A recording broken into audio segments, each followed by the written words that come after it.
a Brit who murdered his Russian wife in Turkey, has died just 7 years into his sentence.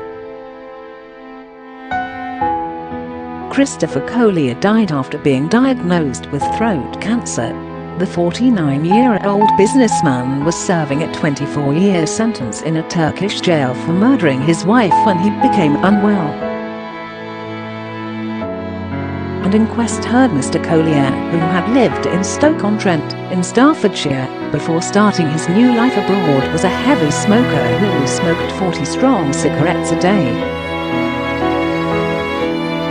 It is thought this caused his throat cancer, which eventually saw his health deteriorate so much he had to be transferred from prison to hospital.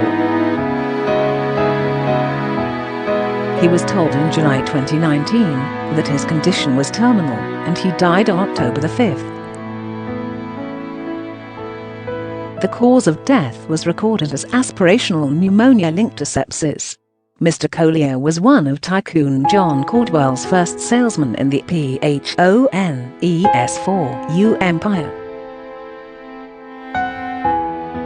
He later set up his own business importing and exporting mobile phones, before emigrating in 2000.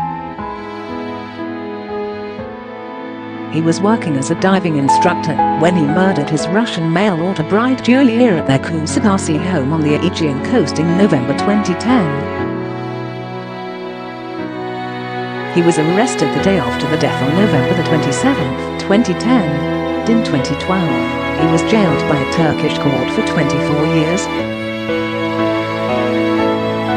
Speaking at the time of Mr Collier's arrest, Mr Caudwell said, "Chris was one of my first salesmen when I was starting out, so I remember him well.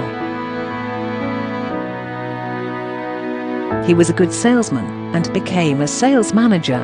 It is shocking to hear he has been arrested for murder. It's shocking to hear about any murder," Assistant Coroner Margaret Jones said. An inquest into Mr Collier's death had been required because he was a serving prisoner and was repatriated following his death last October. Concluding that he died from natural causes, Mrs Jones said, "Chris had been a heavy smoker. He became unwell while in prison. He was taken to hospital. He later died in hospital.